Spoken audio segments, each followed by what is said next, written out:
Hola, buenas madrugadas, aquí llegamos, iniciando una nueva temporada de Misterios, ya estamos listos para viajar hacia ellos.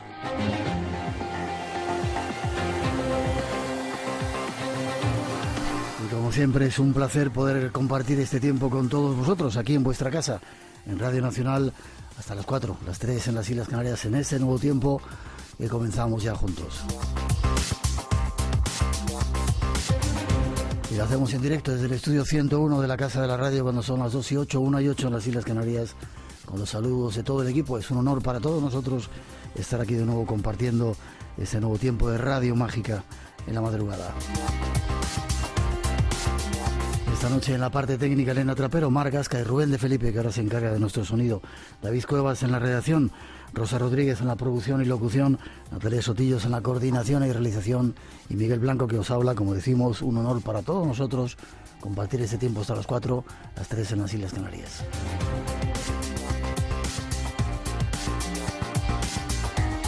Iniciando esta nueva etapa del Espacio en Blanco, este nuevo curso, afrontamos nuevos misterios y van a venir nuevas voces, nuevas secciones, nuevos compañeros que se van a sumar a esta aventura. Los vais a ir descubriendo poco a poco, ya veréis.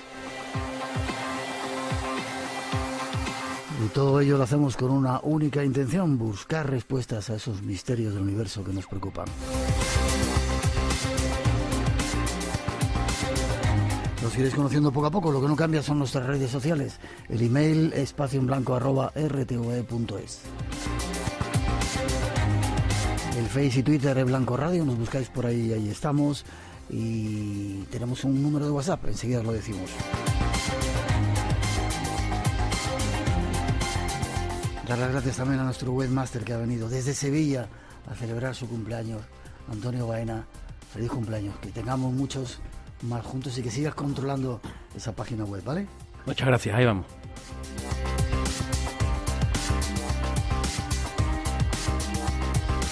...652-03-5934. Vuelvo a repetir, 652-03-5934, nuestro número de WhatsApp, que controla desde Barcelona también otro de nuestros compañeros.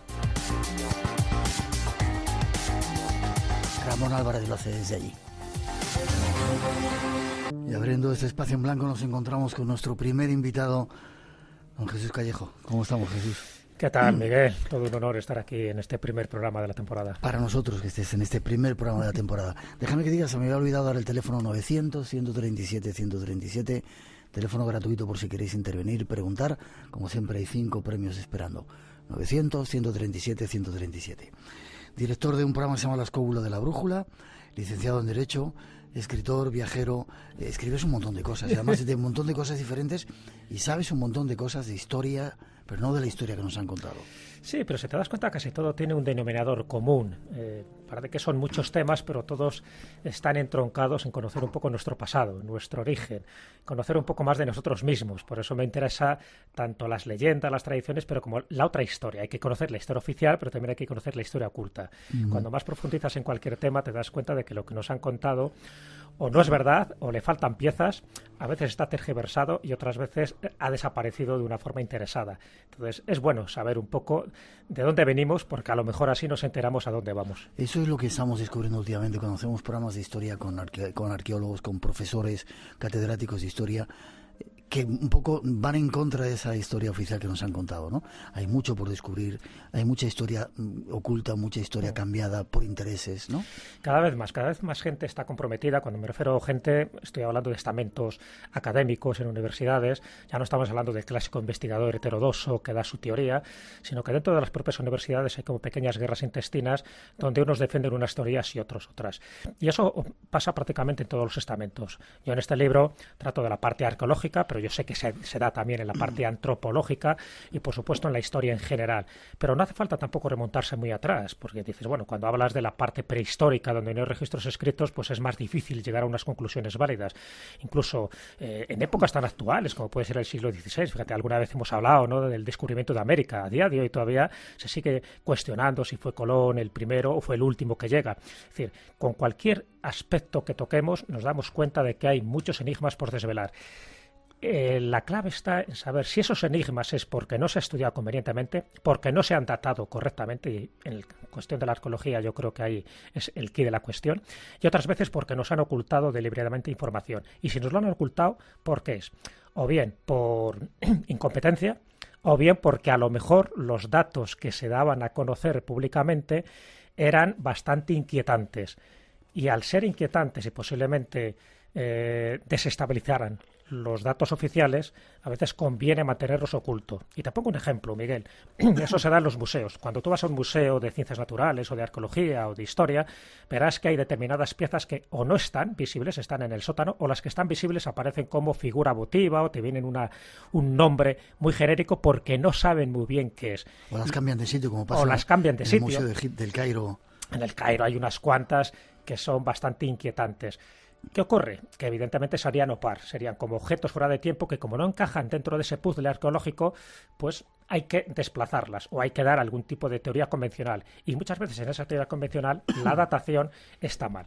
Y ese es el problema que yo me he encontrado, por ejemplo, cuando he estado un poco indagando en todos estos lugares arqueológicos que menciono en mi libro, que luego las dataciones arqueológicas no son correctas. Y si no son correctas, y no lo digo yo, sino que lo dicen especialistas, todas las conclusiones que va sacando también son incorrectas. Entonces es muy importante empezar la casa por los cimientos, porque a partir de ahí nos empezaremos a dar cuenta que las civilizaciones desconocidas no son de antes de ayer, sino que a lo mejor nos tenemos que ir a unas fechas bastante escalofriantes. Quizá vamos a hablar de ello. No he dicho que eres autor, entre otros muchos libros, Grandes Misterios de la Arqueología, Viaje al Encuentro de Lugares Sagrados. Hace tiempo que se editó, ¿no? No, fue en la Feria del Libro, salió. Ya sabes que la Feria del Libro es un momento clave. Mayo. En mayo, exactamente. Siempre la Feria del Libro en Madrid es a finales de mayo y primeros de junio. Ahí es cuando ya tuvo la andadura esta pequeña criatura literaria. Vale, pues hoy nos vamos a fijar un poco en ella para viajar a esos lugares de tu mano, lugares que casi todos has visitado tú y que encierran algunos secretos que esta noche vamos a descubrir. 900, 137, 137, nos vamos de viaje.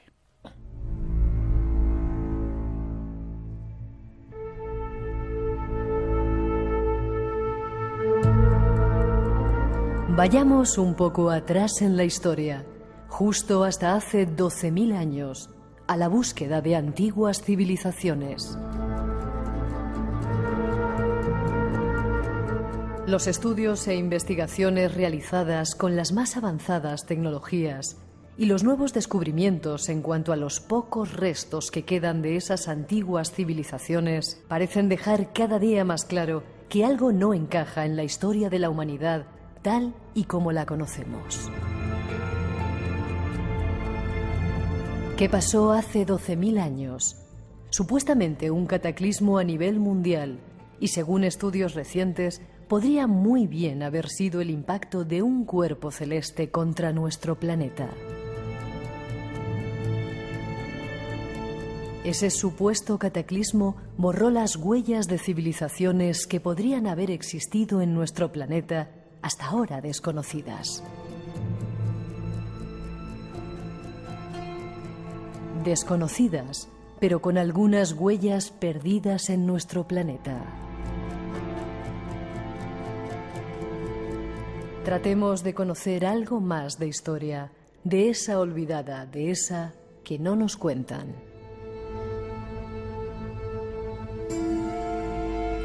Pues vamos a verlo, Jesús. Es curioso porque parece que hay como una especie de pantalla o de muralla hace 10.000 años, antes de Cristo, como si hubiera ocurrido algo y ha borrado un montón de restos. ¿Qué pasó ahí? Sí, es verdad.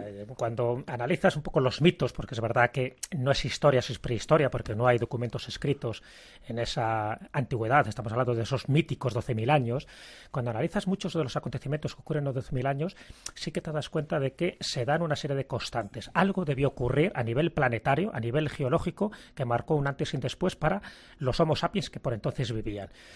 ¿Por qué digo eso? Porque ahí los mitos se encargan de decirnos que empieza una nueva etapa, una nueva era. Efectivamente, es cuando desaparece, por decirlo así, el Paleolítico, empieza el Neolítico, empieza el Holoceno, empieza supuestamente una nueva cultura más basada en la agricultura, ya no son cazadores-recolectores, o sea, algo pasa, pero para que eso pase, ¿que fue una evolución o fue un cambio drástico y climatológico? Efectivamente, los datos van por ahí. ¿Por qué? lo dicen los astrónomos. Se sabe que, además ya totalmente fehaciente, se sabe que hace 12.800 años hubo un asteroide que impacta contra la Tierra, sobre todo en la zona de Norteamérica, y eso es lo que provoca, como te puedes imaginar, una serie de cambios climatológicos importantes. Por entonces estamos ya al final de la glaciación, de esa cuarta glaciación, pero se producen luego como dos mini eras glaciales. Y una de ellas, que es la que se produce en estos 12.800 años, se produce porque al impactar este meteorito, bueno, pues te puedes imaginar el efecto invernadero que se provoca. Se sabe que hay unos 1.300 años aproximadamente que vuelven a bajar las temperaturas. Ya se estaba produciendo un deshielo general. Al producirse el deshielo general en aquella época, quiere decir que las aguas estaban subiendo. Por entonces estaban 140 metros por debajo. Van subiendo, se produce esa edad, pequeña edad de hielo en ese momento, que es lo que llaman el Drías joven, lo que llaman los geólogos. Y ahí se produce, por una parte, la extinción de 35 mamíferos de la megafauna de entonces, es decir, por ejemplo, el mamut, el megaterio, los mastodontes, el tigre de dientes de sable, todos esos desaparecen. Desaparece incluso la cultura Clovis en Norteamérica, también por efecto de esta mini edad glacial. Y justo después, cuando desaparece ese periodo determinado, y estamos hablando de los 11.600 años, ahí las temperaturas vuelven a subir de una forma radical, es decir, en 10 años suben 15 grados. Eso supone que el nivel del mar sube de una forma espectacular y ahí es donde se producen, fíjate en esa fecha, esos casi 12.000 años, ahí es donde se producen dos mitos que son reiterados prácticamente en todas las culturas. ¿El diluvio? Uno es el diluvio universal y el otro es la Atlántida. Es decir, un continente que desaparece como consecuencia no del mal uso de la energía atómica, como han dicho en algunas historias, sino por este cambio climático, por esta devastación geológica que obliga a los supervivientes a adaptarse a los nuevos medios. Y los nuevos medios tienen que dejar totalmente su vida anterior para dedicarse a una etapa esplendorosa, floreciente, donde unas culturas desaparecen, y ahora diremos dónde estarían ubicadas, y otras empiezan a emerger. Espacio en Blanco, en Radio Nacional, con Miguel Blanco. Y eso, Jesús, ya son datos históricos corroborados, ya Totalmente. No son leyendas, no son... No, para nada. Ya son datos más que históricos, geológicos y astronómicos. Ajá. Porque esto lo dice la Universidad de Carolina del Sur, esto lo dice determinadas universidades de Ohio. Esto se sabe, por ejemplo, por la presencia de platino, de trozos de platino y de nanodiamantes que solo se pueden dar en esas superficies de la Tierra cuando ha habido una temperatura muy elevada. Estamos hablando de unos 2.200 grados. Para que eso se produzca, y evidentemente no había metalurgia en aquella época, era porque algo impactó contra la Tierra que elevó la temperatura. Entonces, tanto el platino como los nanodiamantes, como las esférulas de carbono, todo esto que se ha encontrado en más de 11 yacimientos arqueológicos en Norteamérica es lo que hace pensar, por supuesto, a los geólogos que algo ocurrió.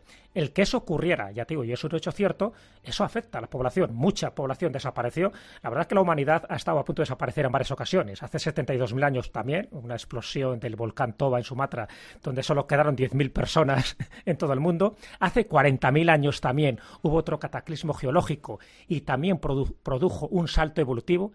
Es justo cuando el hombre de Neandertal empieza a desaparecer, el Homo sapiens llega a Europa y cuando se empiezan a hacer las primeras pinturas rupestres.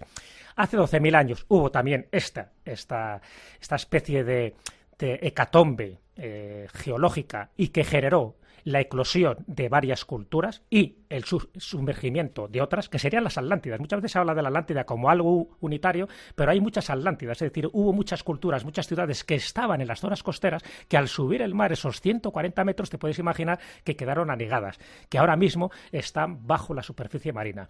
Y hace 5.000 años también hubo otro de estos acontecimientos que también marcó un antes y un después, como tú bien sabes, por ejemplo, en Egipto, que empieza en ese 3.000 antes de Cristo. Entonces, si sumamos todos estos periodos, nos daremos cuenta que todos ellos coinciden con la muerte, pero a la vez con el renacimiento de ciertas formas de entender el mundo. Lo que pasa que lo que más nos interesa a nosotros son lo que ocurrió hace 12.000 años y lo que ocurrió hace 5.000 porque es lo que tenemos más cerca. Eso quiere decir que ha podido existir civilizaciones quizás altamente desarrolladas que con esa barrera del tiempo que nos ha puesto ahí han desaparecido sus restos, aunque se encuentren algunas huellas. Para mí, sin ninguna duda.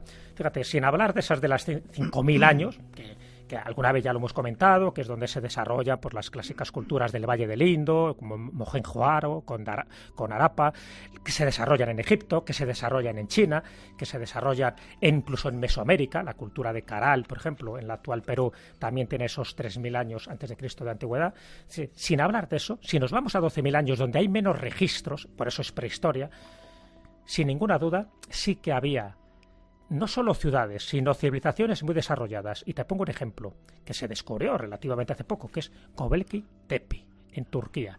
Eso quedó sellado como una máquina del tiempo, hubo actividad durante unos 2.000 años, y cuando ocurre este cataclismo, y todas las pistas, fíjate lo que te digo, Miguel, todas las pistas indican que sabía que iba a ocurrir ese cataclismo, lo sabían, y lo dejaron registrado en esos pilares en forma de T, a través de una serie de símbolos. Entonces, si lo sabían, se fueron preparando para ello. Entonces, ¿qué hicieron? Taparon aquello con tierra para que quedara preservado. Y cuando se ha podido desenterrar, por eso se ha mantenido durante tanto tiempo, cuando se ha desenterrado, nos hemos dado cuenta que aquella cultura que tiene 12.000 años de antigüedad, como mínimo, 12.000 años, no eran cazadores-recolectores. Ahí surge la agricultura, ahí surgen los primeros monumentos ceremoniales, ahí surgen los primeros templos. Eso es un santuario, pero además eran viviendas. Es una zona amplísima.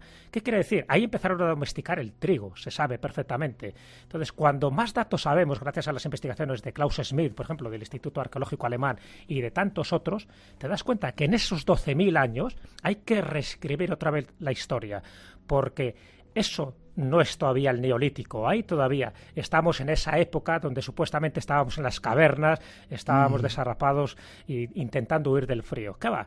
En ese lugar, pero no es en ese lugar, sino también en toda la zona de la India, con el famoso puente de Rama, con la historia de Kumari Kandán, de ese continente que supuestamente se sumergió también en esa misma época.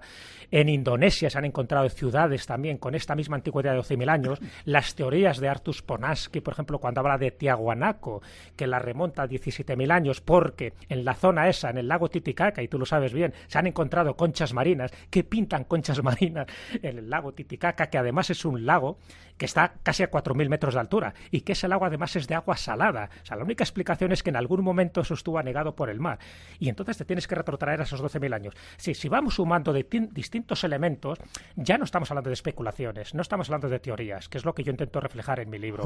Pero estamos hablando ya que hay pruebas fehacientes que hace 12.000 años hubo culturas muy desarrolladas que rompen totalmente los esquemas establecidos ahora por lo que se está enseñando tanto en universidades como en colegios, y que evidentemente tendremos que verlo con otra perspectiva. Y te pongo otro ejemplo, Miguel. Hace poco tú y yo estuvimos en Malta. Sabes que además de los enigmas megalíticos y arqueológicos está el de los Karrat. Esos Karrat mueren en el mar. Para que eso ocurriera, esos Karrat que no van precisamente a los templos, mueren en el mar, quiere decir que van hacia sitios ¿no? que ahora están sumergidos. Y para que eso esté sumergido por las condiciones geológicas, tuvo que ocurrir hace por lo menos 12.000 años.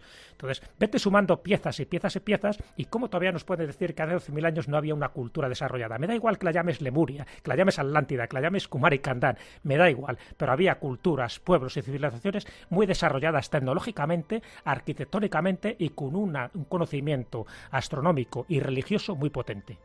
Lo que nos queda por descubrir. 2:29, 1:28, 1:28 en las Islas Canarias. Seguimos adelante viaje. ¿Usted por qué da tanta importancia al alpinismo y a subir? Vivimos subiendo. Es una metáfora de la vida. La vida de César Pérez de Tudela. Nómadas. Si alguien me pregunta cuál es la montaña de las montañas y cuál es tu montaña, yo diría el K2. La obsesión de Edurne Pasaban y el trauma de Chus Lago. Saltó al vacío y siguió rebotando hacia abajo. Bueno, el que ve un accidente semejante, tan indirecto, ¿no? Pues se queda chocado. Coronamos las cumbres del planeta con los mejores montañeros de España. Nómadas. Con Álvaro Soto. Arranca la 10ª temporada de Nómadas. Los domingos a las 7 de la mañana es hora de Radio Nacional de España. Tabasco, México, 1862. Unos buscadores de oro desenterraron una piedra colosal que pesaba más de 20 toneladas. 50 años después se descubrieron 16 cabezas más, cada una con un rostro único y nada característico de la gente indígena. Se cree que estas cabezas gigantes fueron esculpidas por una antigua cultura conocida como los olmecas, pero lo que seguramente resulta más misterioso es que cada uno parece llevar un casco. La cultura madre de Centroamérica fue la de los olmecas. En antiguas imágenes hechas por los olmecas podemos ver a seres con casco y túnica ascendiendo. Llevan alas y unos micrófonos delante de la boca. ¿Son las cabezas de sus gobernantes o sacerdotes? ¿O podría tratarse de alienígenas que quisieron retratar?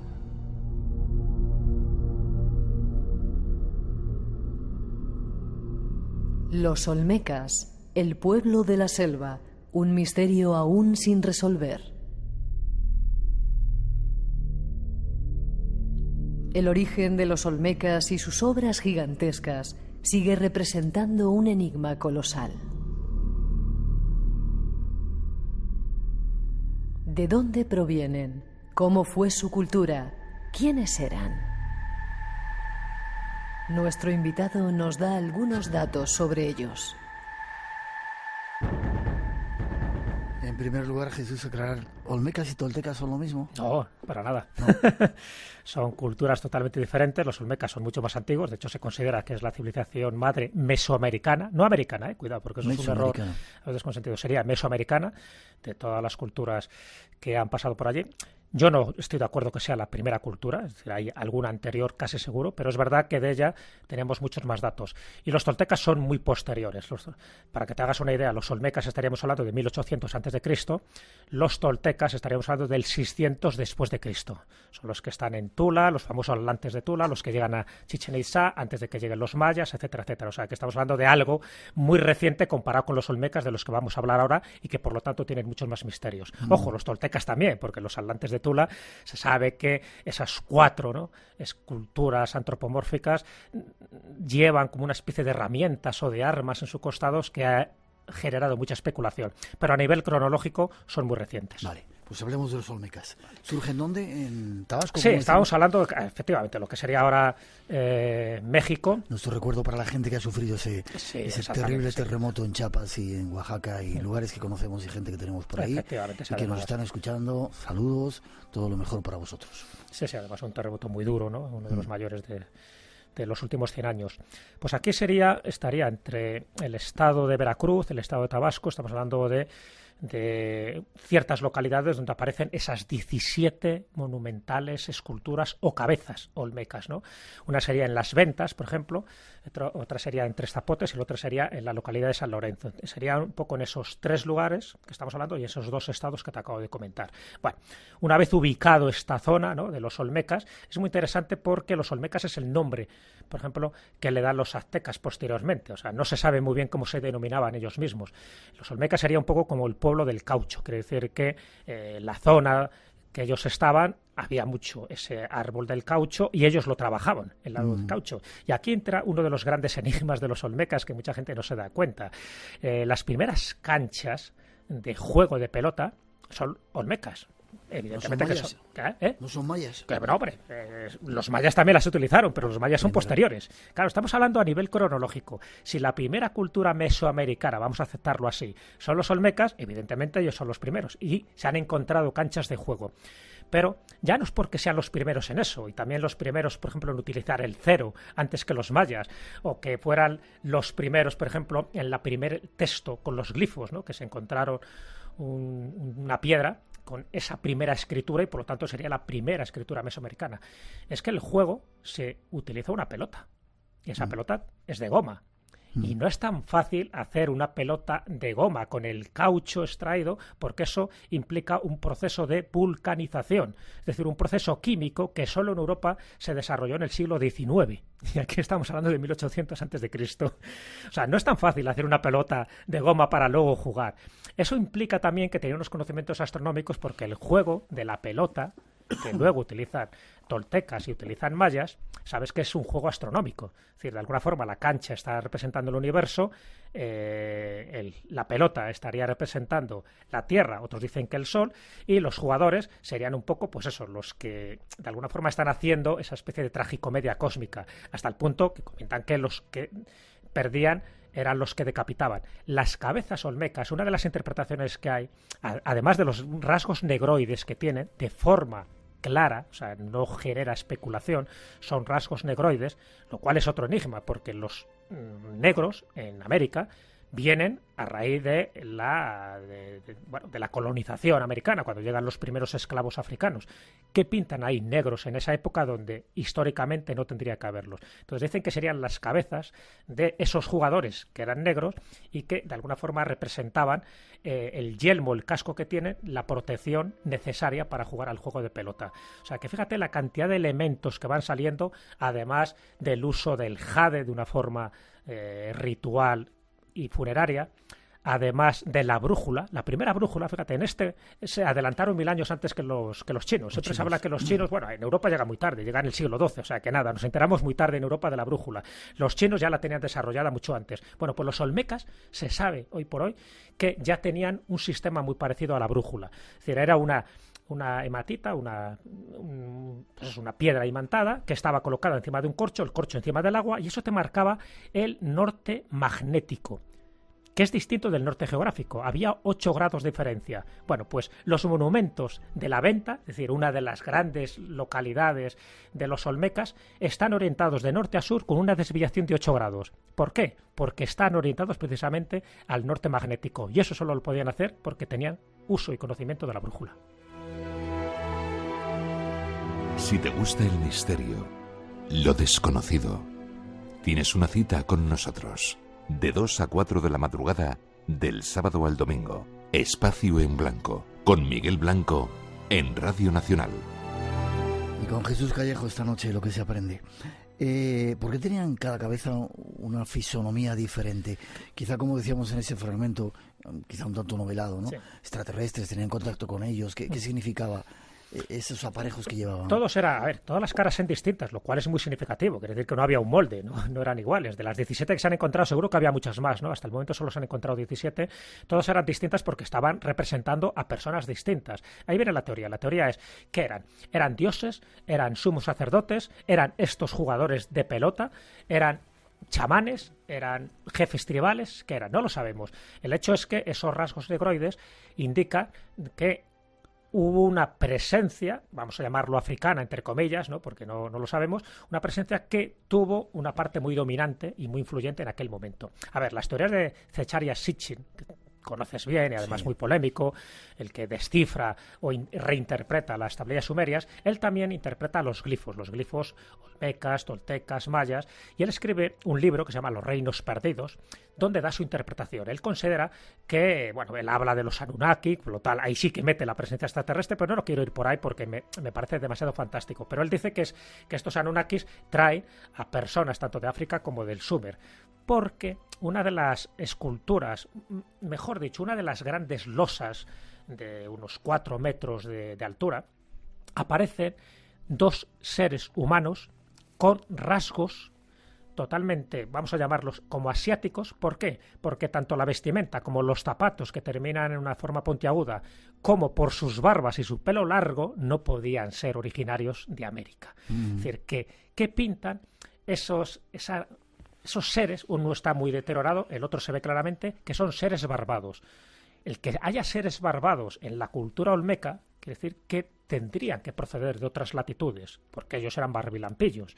Entonces, si juntas los rasgos negroides, que tenían barba, que además se han encontrado en otras localidades, los olmecas tenían predilección un poco por este tipo de personajes que ellos como que veneraban, ¿no? No sabemos si eran sumerios o a saber de dónde eran, pero está claro que no eran autóctonos de la zona.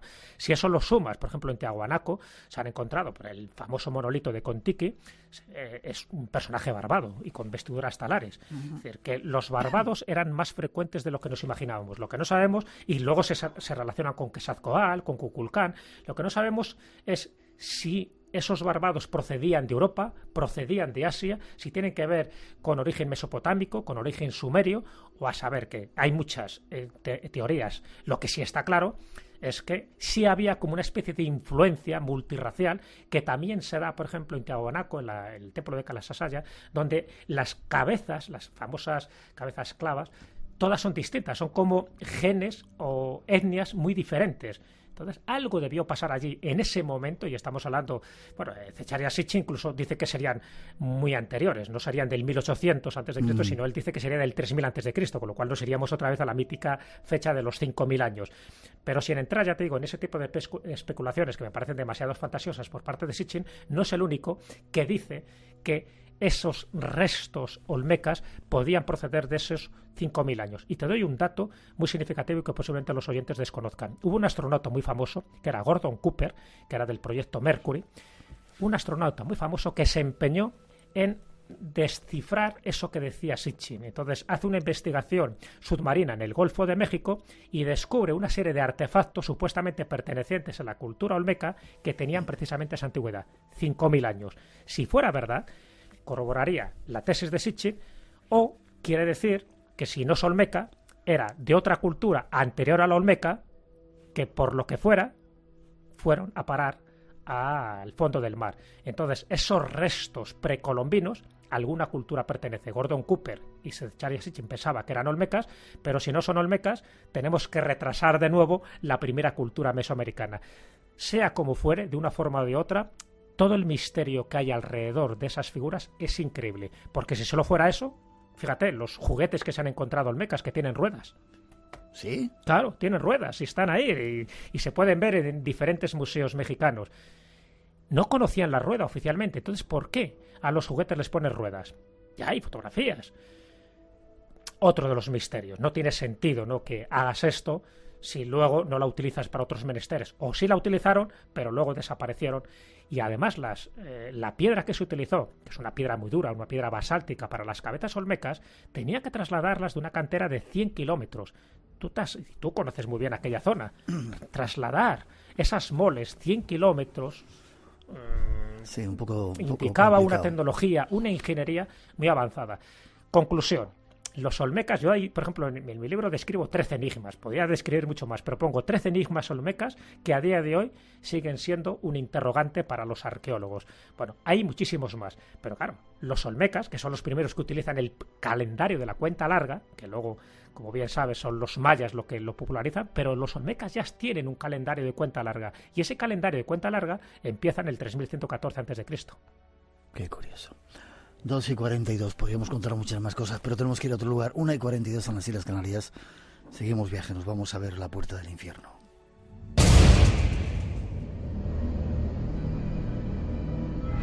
Esta noche, en Espacio en Blanco.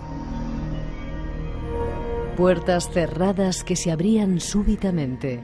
Una mancha marrón que apareció de la nada en un mantel y otra serie de eventos que acabaron formando parte de un informe policial que ha pasado a los anales de la historia para los amantes de lo paranormal al calificar lo sucedido como inexplicable.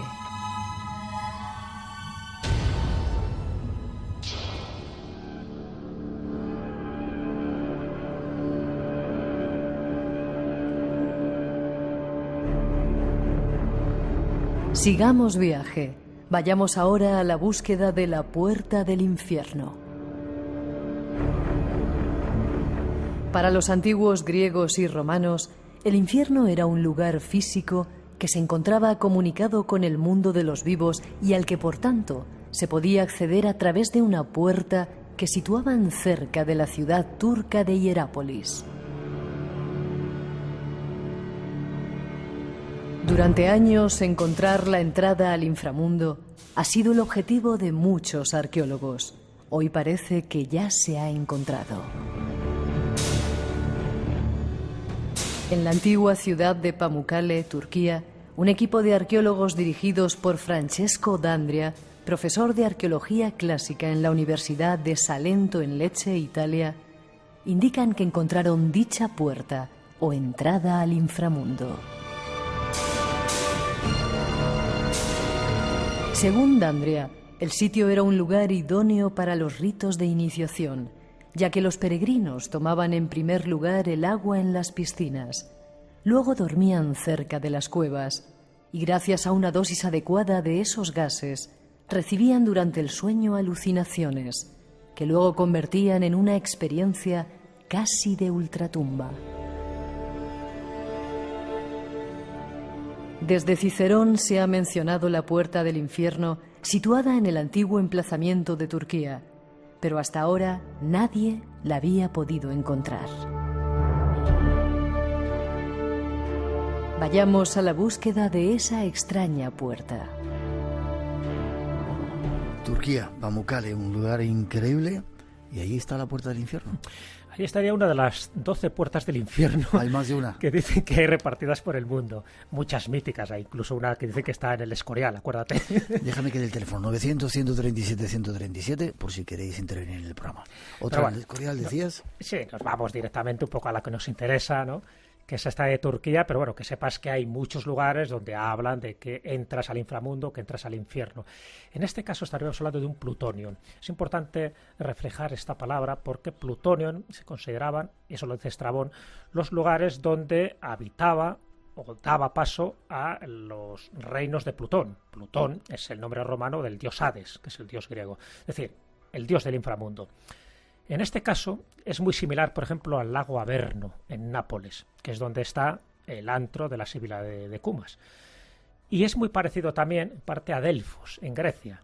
¿Por qué? Porque en esos tres sitios hay una serie de gases sulfurosos, un dióxido de carbono, que si tú te acercas allí, pues puedes palmarla, como le pasaba a los pájaros que sobrevolaban, por ejemplo, el lago Averno y los que iban ahí. Entonces, se utilizaba esos efectos tóxicos para entrar en trance. Claro, no podía entrar cualquiera. Estamos hablando de Hierápolis. Luego se ha convertido ya en la turística Pamukkale, que está al lado, ¿no? En Hierápolis se puede ver los 3 cementerios, impresionante además, porque quedan todavía esas tumbas, ¿no?, de la época helénica. Y ahí es donde estaba esta cueva, que daba lugar al inframundo, que se conocía hace tiempo. O sea, se dio a conocer la noticia en el 2013, pero ya se sabía hace tiempo. Lo que pasa es que no quería que fuera muy conocido, porque si no, algún turista descerebrado seguro que se acercaba por allí, ¿no? Y sigue siendo una zona peligrosa. De hecho, es lo que genera también esas formaciones calcáreas, ese castillo de algodón, que es como se llama Pamukkale, ¿no? Que es un lugar precioso para estar allí, con aguas termales. Bueno, pues esas aguas sulfurosas emanan de ese lugar, de esa cueva. Entonces, para acercarte allí tenías que ir muy protegido. Solo podían acercarse una serie de personas que estaban preparadas para el evento, que eran los eunucos, una especie de sumos sacerdotes que eran eunucos dedicados a la diosa Cibeles. Ellos contenían la respiración, tenían una serie de ejercicios especiales, entraban y al entrar también entraban en trance. Y al entrar en trance servía para determinar determinados vaticinios, incluso para curar enfermedades de las personas que iban allí.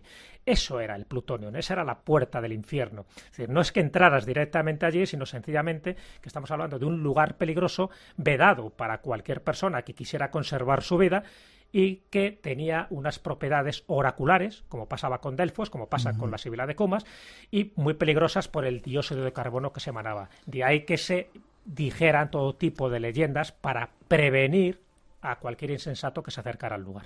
Todavía se puede ver el lugar, ese Pamukkale es un sitio increíblemente bonito, y Hierápolis también es una ciudad, un cementerio muy curioso. Cerca de ahí, brevemente antes de irnos a Asia, están las ciudades subterráneas de la Capadocia. Sí. Qué extraño también eso, ¿verdad? Qué extraño, sí, porque eso también nos entroncaría un poco a lo que te decía al principio. Hubo una época, el problema de las ciudades de Capadocia, las ciudades subterráneas, hay 200, solo se pueden ver unas 30 y tantas, pero hay 200. O sea, que se haga esa labor de ingeniería tan monumental, tan ciclópea, en una época que no se sabe muy bien, es decir, hay una teoría falsa que dice que lo hicieron los primeros cristianos que iban allí, eso es mentira, ellos las heredan, son anteriores al Imperio Romano, son incluso anteriores a la época de los hititas, y a lo mejor nos tendríamos que ir a esos 12.000 años. ¿Para qué haces esto? No para huir del enemigo, no tiene sentido. Tú construyes 200 ciudades subterráneas para huir del enemigo, cuando te puede precisamente gasear ahí o quemarte, no, lo haces para huir de algo y huyes del cambio climático. Es decir, en esa época emblemática es muy importante, cuando tú sabes que la Tierra puede estar anegada, hay una forma de protegerte y es ir bajo el agua, bien porque va a bajar la temperatura, entonces sabes que bajo la Tierra hay una temperatura constante, igual que pasa con las cuevas, de unos 12, 14 grados, o bien para protegerte de algún cambio climático brusco. Para mí esa es la explicación que se podría dar a ese gran enigma de las grandes ciudades subterráneas. Yo he visitado 2 y la obra de ingeniería ahí es tremenda. Cuanto más atrás te vas en el tiempo, mucho más enigmático es, porque supuestamente no teníamos las herramientas necesarias para hacer distintos pisos, canales de comunicación, canales de ventilación y para generar toda una especie de obras de ingenierías donde unas ciudades estaban comunicadas con otras. Eso es muy importante saberlo. De Erincuyu, los oyentes que quieran investigar un poco más, que tecleen de Erincuyu, que vean un poco el esquema de Erincuyu, de 11 pisos ni más ni menos que había, solo se pueden visitar 4, y que al final, eso lo ha dicho un arqueólogo turco, es muy importante este dato, dice que si sumáramos la población que supuestamente cabría en esas 200 ciudades, nos iríamos a más de 1 millón de personas. ¿Para qué haces ciudades para 1 millón de personas cuando en aquella época, vamos a remontarnos por ejemplo hace 2 o 3 mil años, solo podría haber más de 15.000 o 20.000 personas? ¿Para qué haces tantas ciudades? Es decir, porque ahí habría posiblemente una masificación, una inmigración de personas que estaban huyendo de algo. ¿De qué? No de un enemigo humano, vamos a llamarlo de un enemigo climatológico muy importante. Los cambios climáticos nos están dando ahora, Miguel. 2:50, 1:50 en las Islas Canarias. Yo no había oído nunca hablar de estas tinajas. ¿Qué son? Bueno, para mí es uno de los grandes enigmas arqueológicos de este mundo y muy poco conocido, es verdad. Por eso lo he incluido en el libro. Porque si haces un listado de enigmas arqueológicos, pues la gente te hablará mejor pues, de las líneas de Nazca, de las pirámides de Egipto y tal, pero nadie va a referirse a este enigma, que es muy poco conocido. Es uno de los lugares más peligrosos del planeta, fíjate ¿Sí? Lo que te digo. ¿Por qué? Sí, porque hay todavía muchas bombas de racimo sin explotar. En la época de la guerra de Vietnam, Laos hace frontera, unos 2.000 kilómetros con Vietnam, y bueno, pues el Vietcong pasaba con bastante frecuencia de un lado a otro de la frontera, y lo que hizo el ejército norteamericano fue lanzar bombas y bombas. Bueno, lanzó tantas bombas en Laos, mucho más que todas las bombas que lanzó Estados Unidos en la Segunda Guerra Mundial. Imagínate. Entonces hay más de un 30% de bombas sin explotar. ¿Qué quiere decir? Que es un terreno todavía por explorar.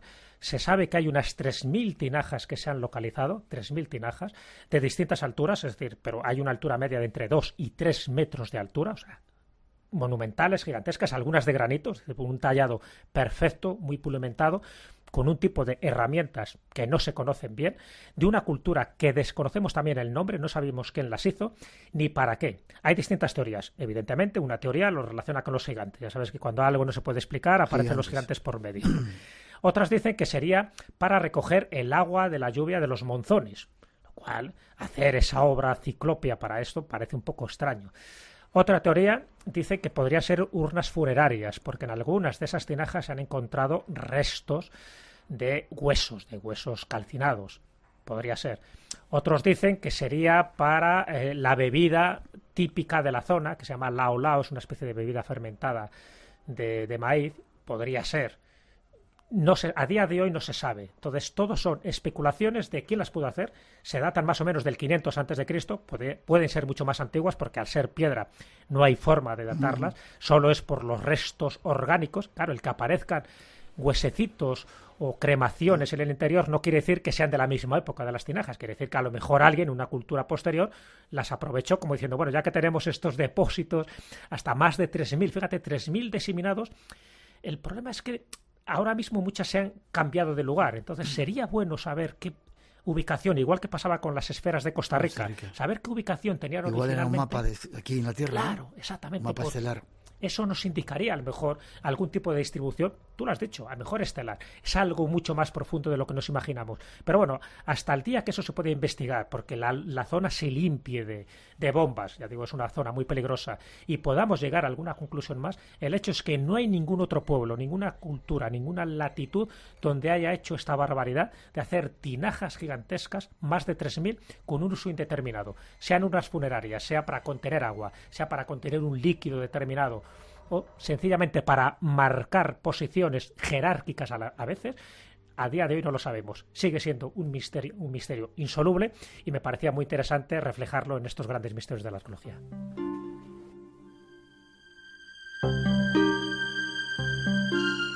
¿Cuánto se aprende contigo, Jesús? Estaríamos un montón de tiempo, pero nos espera Verónica, que ya verás qué historia tan tremenda. 30 segundos. El lugar que tú elegirías para meterte a tratar de descubrir lo que más te llame la atención, arqueológicamente hablando, ¿cuál sería? Y eso, como están algunos curiosos. Sí, por eso te digo, que mira que los hay raros y extraños, ¿no?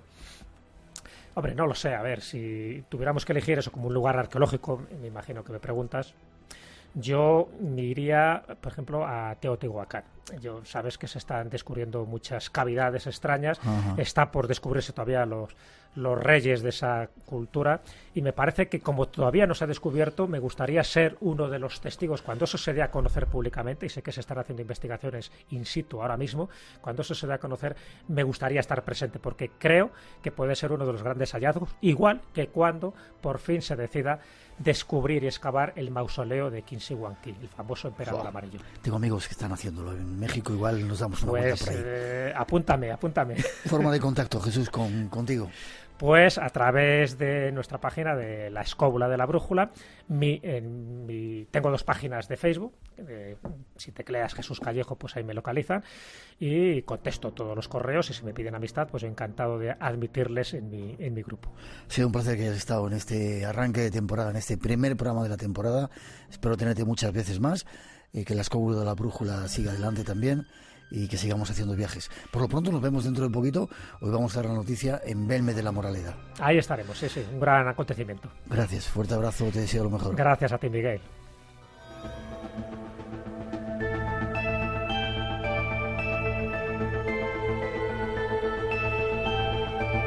...900-137-137 nuestro teléfono por si queréis intervenir. Hemos de hacer una pausa. Llegan las noticias de las 3, las 2 en las Islas Canarias, y enseguida continuamos. Llega Verónica, un tema que nos trae nuestro compañero David Cuevas. Hay una película en la que ha intervenido Televisión Española que está basada en otros hechos. Os vamos a contar ese otro lado, ya veréis qué curioso. Eso, y la próxima salida del Espacio en Blanco, Belme de la Moraleda, el pueblo de las casas de las caras, va a ser nuestro destino. Os lo contaremos también después de las noticias. No vayáis, que enseguida regresamos. Hay mucho más misterio, mucho más Espacio en Blanco aquí en Radio Nacional. Son las 3:06, 2:06 en las Islas Canarias. Es el tiempo de los misterios de nuevo. Regresamos. Nuestros canales de comunicación siguen abiertos. Teléfono de llamada gratuita 900-137-137, y en el Face y en Twitter Blanco Radio. Buscarnos por ahí, que ahí estamos. Nuestro número de WhatsApp, por si queréis algún mensaje, 652-03-5934. Y comenzamos esta segunda hora con los saludos para todos los que seguís en directo en Radio 1 y Radio 5, para todos los que descargáis nuestro podcast, haciendo que seamos uno de los más descargados, dicen, de toda la radio. Y saludos también a todos los que estáis escuchando desde fuera de nuestras fronteras, especialmente en México. Y comenzamos temporada, y comenzamos ya con alguna salida. La siguiente, Belme de la Moraleda. Ahí están todos los datos, y ahí estáis invitados a estar con nosotros.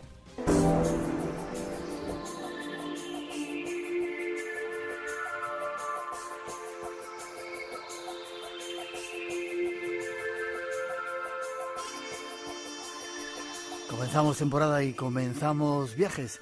En este mismo mes, en septiembre, a finales de septiembre, tenemos una cita a la cual queremos invitaros a todos. El lugar, un lugar mágico y misterioso donde los haya en España, Belme de la Moraleda. Hasta allí nos vamos a hablar con su teniente de alcalde, Antonio Díaz. Buenas noches, Antonio. Hola, buenas noches. ¿Cómo estás? Pues bien, aquí estamos, preparando lo que se nos viene encima. Vaya movida en la que nos has metido, ¿eh? Sí, la verdad es que sí, pero bueno, también teníamos ganas ya de quitarnos un poquito los complejos de con el tema de las caras y siempre acomplejados. Yo creo que es el momento de que Belme tenga un lugar en el mundo de la parapsicología. Sí, señor. Aunque Belme, ya te digo, perdón y disculpa, no sea solo las caras, como ya se decía hace años, ¿vale? Y Belme sea naturaleza, y Belme aceite, Belme agua. Belme tiene muchas cosas aparte de caras, pero caras también, ¿vale? Sí, señor. Y entonces, y tenéis una Sierra Magina ahí que es como mágica, ¿no? Sí, eso es. Por eso que todo en cierto modo está interconectado, como digo yo. Y eso de las caras es para sacar pecho, ¿sabes? El fenómeno misterioso más importante de toda la historia de la parapsicología ha ocurrido y sigue ocurriendo ahí en Belme de la Moraleda. Dime una cosa, ¿cómo están las caras? Pues las caras, la verdad es que desde, ya sabe, bueno, ya yo creo que casi todo el público sabe que desde que murió María, un poco más apagadas, pero que siguen ahí, siguen moviéndose, siguen apareciendo, es verdad que con menos fuerza, pero que el fenómeno sigue estando. Uh-huh. Sí. Vamos a tener la oportunidad de entrar en la casa, bueno, te lo pregunto luego. Belmez de la Moraleda, una bienal, ¿qué es eso? ¿Por qué te has metido en esta historia? Pues la verdad es que ya hace años que llevamos rondando la idea, ¿vale? Lo que pasa es que, ya te digo, primero por complejos, primero por el qué dirán, pero yo creo que como te dije antes, ha llegado el momento de darle el paso. Y la Bienal que sea este año es simple y llanamente porque se celebrará otra en 2019 y otra en 2021, que coincidirá evidentemente con el 50 aniversario de la aparición de las caras de Belmez.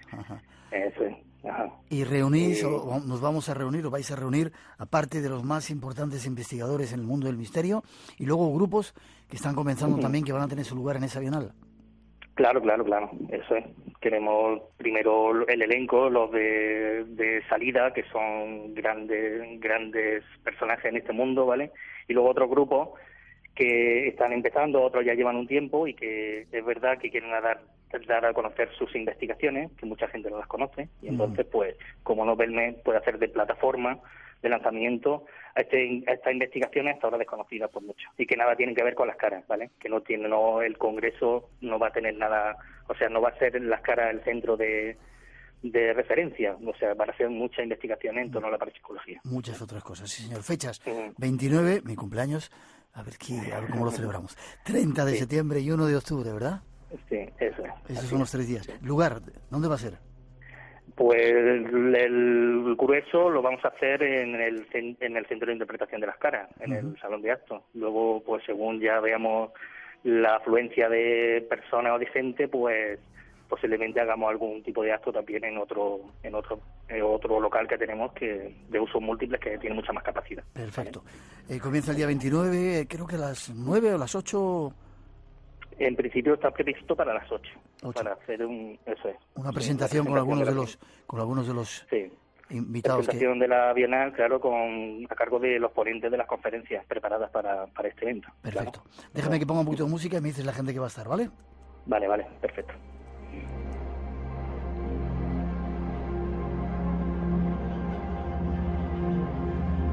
Esa es la próxima cita, el Espacio en Blanco va a estar por ahí.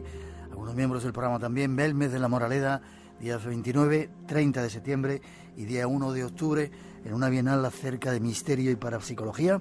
¿Con qué invitados, Antonio? Pues en principio, evidentemente, contamos contigo. Eso es lo primero. Y luego ya pues tenemos Juanjo Revenga, Sol Blanco Soler, José Pizarro, Lorenzo Fernández Bueno, Pedro Amorós, Jesús Callejo. Tenemos también a José Manuel Morales, que de Córdoba Misteriosa, ¿vale? Y Federico Padial Leo, Antonio Miguel Rodríguez Núñez, que hacía el programa de La Barca de Caronte, y algún grupito más de investigadores, ¿vale? Perfecto. Que vienen a hacer sus presentaciones. Perfecto. Primeros espadas del mundo del misterio, gente que está investigando también por ahí, que va a ofrecer sus nuevos datos. Jorge Astiaro, que va a hacer una sesión de hipnosis que va a dejar a todo Belmez y a toda la gente que vaya, a todo Jaén, a toda Andalucía, medio loca. Ese me lo había dejado. No os perdáis eso. Dime una cosa, ¿hay que pagar entrada gratuita? ¿Cómo se gestiona esto? No, nada, la entrada es hasta completar aforo. Por lo tanto, invito a la gente a que esté más bien temprano, ¿vale? Porque los primeros que lleguen serán los que podrán entrar, claro. Vale. Entrada gratuita, evidentemente. Sí. Y nada, esto no se trata de sacar nada ¿vale? Simplemente queremos hacer de plataforma de lanzamiento de muchas investigaciones y que Belmez sea un icono en el futuro de la parapsicología. Sí, señor. Sí, señor. Vale. Y seguir haciendo cultura, que el mundo del misterio es cultura. Lo podéis comprobar. Ahí está la invitación. Entrada libre. Hay que ir de prontito. Comienzan las jornadas día 29 de septiembre a partir de las 8 y luego todo un programa. Dime una cosa, Antonio. ¿Hay alguien, podemos informarnos? ¿Tenéis Face donde se vea el programa? ¿Poder tener más datos? Sí, así como lo que es el programa de actos que tenemos durante esos 3 días, ¿vale? Con la hora, las presentaciones y todo lo que está en torno a esta primera bienal de parapsicología. Perfecto. Y es en la página de Facebook del Ayuntamiento. Sí, a Facebook de Ayuntamiento de Belmez de la Moraleda. Es Vale. fácil de encontrar. Perfecto. Con que lo pongas, aparece. Seguiremos informando. El programa de Espacio en Blanco lo haremos desde allí también. Esa es la cita. Lo haremos el sábado en un falso directo. Por si también queréis venir a vernos, estáis todos invitados para ver una nueva edición del Espacio en Blanco, acercando el misterio a todos los lugares de España y del mundo, desde ese sitio que es el ombligo, uno de los ombligos del misterio en este planeta, Belmez de la Moraleda. Y ahora te pregunto, ¿vamos a poder ir a la casa para ver las caras? Bueno, yo supongo que sí, la casa sigue estando abierta, como siempre. Vale. No vaya a tener ningún problema. Y claro, también invito a la gente a que entre al centro de interpretación, Claro. que es donde se verán todas las caras aparecidas desde el principio. Desde el comienzo. Ahí, Sí, señor. Buen trabajo, Antonio. Ha sido un placer, va a ser un placer seguir compartiendo contigo.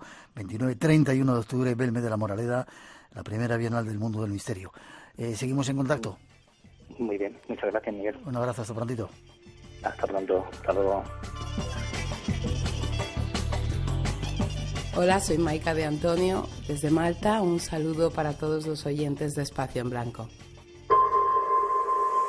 Espacio en Blanco. Creamos universos sonoros para viajar y soñar hacia el más allá. Con Miguel Blanco, en Radio Nacional de España.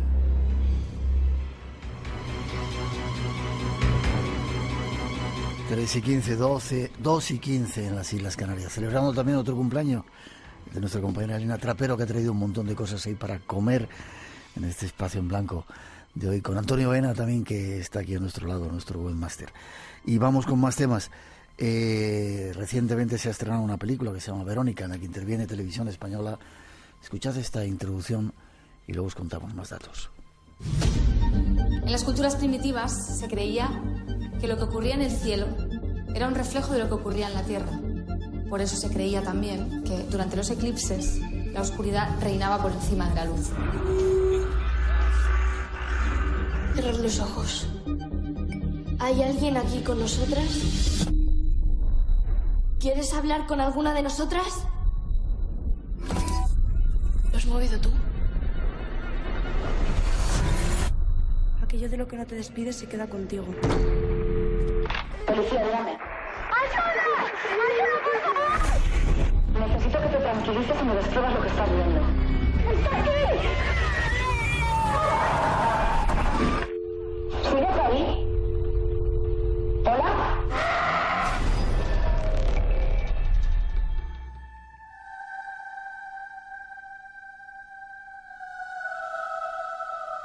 Lo que habéis escuchado es un fragmento de la película Verónica.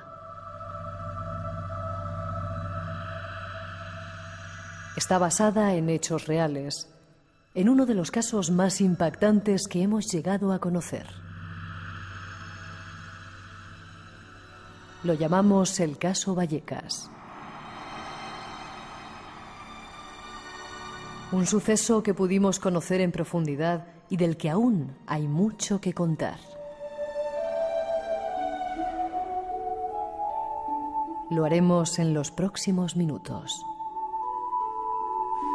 Y para ello tenemos con nosotros a nuestro compañero David Cuevas. Buenas noches, David. Buenas noches, Miguel. Encantado de estar aquí, pues, una temporada más. 5 años van ya, ¿eh? 5. ¿Llevas en el programa? Dándote la lata ya 5 años. Fíjate. Espero que sean muchos más. Espero que sean muchos más. Hace poco tiempo que estábamos por ahí fuera, nos mandaron una invitación para ir a ver la película Verónica. Intervenía Televisión Española. Nos llamó la atención porque en parte estaba basada en hechos reales. Un caso que nos conmocionó a todos los que tuvimos la oportunidad de conocerlo desde el principio, ¿verdad? Efectivamente, la película Verónica, dirigida por Paco Plaza, de factura impecable, todo hay que decirlo. Otra cosa sería ya, digamos, esa inspiración, digamos, muy lejana, reconocida por el propio Plaza, en el caso que tuvo lugar en Vallecas, el quizá poltergeist más famoso de la historia de la parapsicología española, porque de todo se ha dicho sobre este caso y tiene, digamos, todos los elementos, pues yo creo que absolutamente, digamos que perfectos para hacer una película. Y bueno, pues en este caso el bueno de Paco Plaza dijo, ¿y por qué no? Y ahí está Verónica, ¿no? Vale. Basada en este caso de Vallecas, Rosa Rodríguez, nuestra compañera, nos da algunos datos de lo que ocurría allí en esa casa. Escuchad.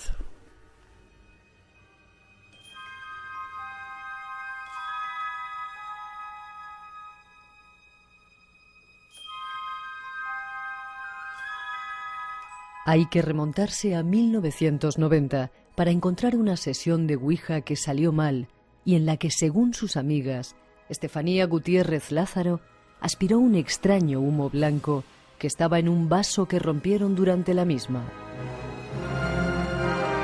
Tras ello sufrió una extraña enfermedad con convulsiones y alucinaciones que concluyeron con su muerte en agosto del año siguiente. A partir de entonces, el domicilio familiar se vio afectado por fenómenos extraños de tal magnitud que llevaron a equipos de informativos a cubrirlo. Los propios vídeos incluyen la fecha de los hechos, el 14 de octubre de 1992. Por aquel entonces la situación ya era casi insoportable para la familia, pero lo cierto es que siguió yendo a más, hasta que alcanzó un punto de no retorno la madrugada del 27 de noviembre. Una comisaría de Vallecas recibió una llamada pidiendo ayuda ante los supuestos hechos sobrenaturales que estaban teniendo lugar en la casa, por lo que una patrulla se dirigió al lugar de los hechos. Puertas cerradas que se abrían súbitamente, una mancha marrón que apareció de la nada en un mantel y otra serie de eventos que acabaron formando parte de un informe policial que ha pasado a los anales de la historia para los amantes de lo paranormal al calificar lo sucedido como inexplicable.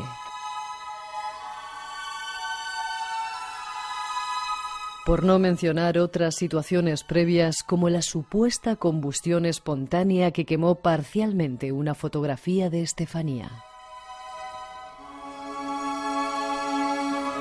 Como es lógico, la familia acabó abandonando la casa, pero cada cierto tiempo resurge el interés hacia lo sucedido allí. Y eso ha vuelto a ocurrir con esa película de Paco Plaza Verónica, que de repente ha resucitado el caso. Y hay muchas cosas que contar, ¿verdad? Hay muchas cosas que contar. Mira, es muy interesante porque yo fui a ver la película hace una semana y junto a otros compañeros, Mikel Navarro me lo decía también, ¿no? Que salía de la película y lo que la gente comentaba no eran los efectos especiales de la película, no era la historia como tal, no era lo que le había parecido a nivel, bueno, pues cinematográfico lo que acababa de ver. No, la gente lo que comentaba era... Quería conocer más de la historia, ¿no? Efectivamente, qué había o no había pasado realmente, en qué se había basado o inspirado, más bien, la historia, dónde estaban esos expedientes, qué había de verdad. Recuerdo una pareja que discutía, hoy se lo tomaba a risa y ella decía, oye, es que murió una niña de verdad, es que esto pasó, que no pasó. La gente quería saber. Y aquí en Espacio en Blanco vamos a intentar hacer una especie de 2x1, ¿no?